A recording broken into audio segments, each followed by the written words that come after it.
Yung, ito po muna, pasay po muna STEM kami na Sinaya.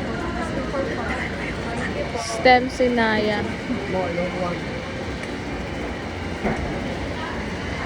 Ang interview po. Unang tanong po, what academic or related conditions affected your learning during your transition to senior high school?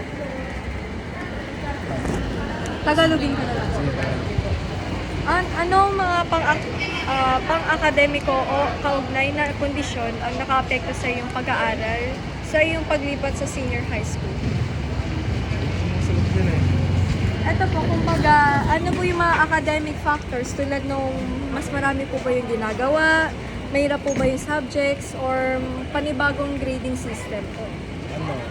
Ayun, panibagong grading system and another adjustment sa environment. Paano po siya naka-apekto po dun sa learning? Like, for example, yung sa pag-adjust sa new environment, like, na iilang ka na mag-participate, kumbaga parang outcast ka dun sa class. Paano po sa grading system po? Nabigla po ba kayo? Opo, nakakabigla po. Kasi yung transition po from elementary to junior high school po is hindi ko po ina-expect na may ibang curriculum yung somewhere when it comes to grading system.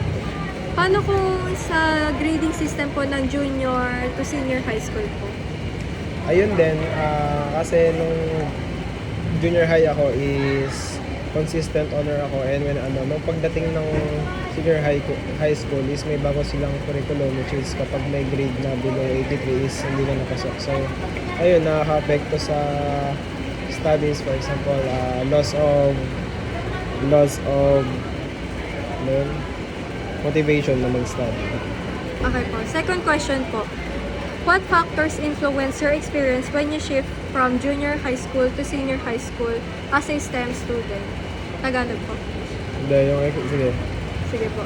Anong mga salik ang naka-impluwensya sa iyong karanasan nang lumipat ka mula junior patungong senior high school bilang isang mag-aaral ng STEM? Hindi ka mag-explain yan ng ginagawa mo. Kumbaga po, mga factors tulad po ng mataas po yung yung mga kailangan po sa academic, yung panibagong mga social, tapos yung emotional adjustment niyo po. Alin po dun sa tatlo yung naka-influensya po sa inyo? Yung pangalawa po. Yung social po? Bakit po?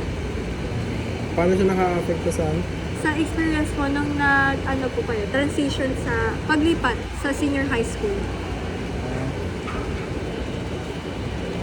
paano nakaka-apekto yung social when nag-transition from senior high school? Kasi sa senior high school is may mga iba't ibang strand na, tapos hindi, kumbaga parang hindi magkaparehas yung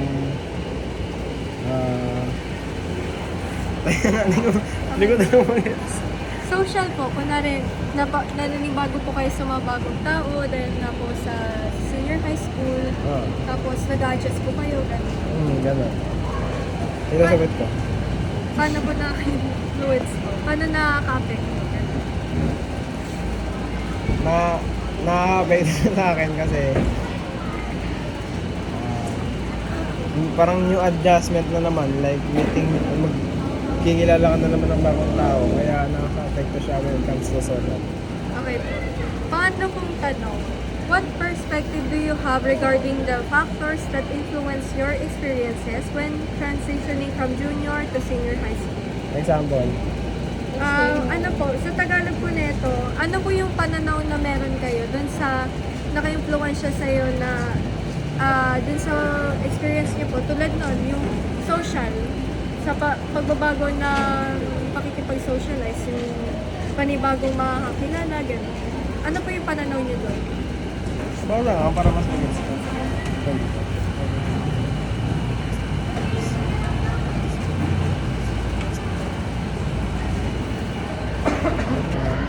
Ang perspective ko dun sa social changes is nakaka-effect siya sa experience kasi sa sinabi mo na like another adjustment, tapos ayun. Okay po, sige po. Sumunod pong tanong, name and describe any specific challenges you have encountered as you transition from junior to senior high school. Pag sa Tagalog po, Ayun. pwede- Gets ko na to. sige po. Yung specific challenges ko na na-encounter ko when transitioning from junior high school is yung I'm not certain kung anong pipiliin kong strand. And tama ba yung sagot ko? Okay po. Like hindi ako certain kung anong pipiliin kong strand kasi hindi ko kasi hindi siya aligned doon sa sa mga hilig ko. Okay po. Sunod pong tanong, ano pong academic difficulties did you find the hardest to manage during your first year in senior high school? Yung academic difficulties ko po, like yung when it comes to mathematics, yun po yung difficulties ko, which is adjusting to another subject na naman po na hindi ako interested. And nung first year ko po as a senior high school is very difficult po kasi nangangapa po na ako sa when it comes to mathematics. Tulad po ng mga mathematics na subject na Pascal. Yeah, Pascal, Recall. Okay po. Then, ang sumunod naman po, what emotional or social challenges did you face while adjusting to new school environment?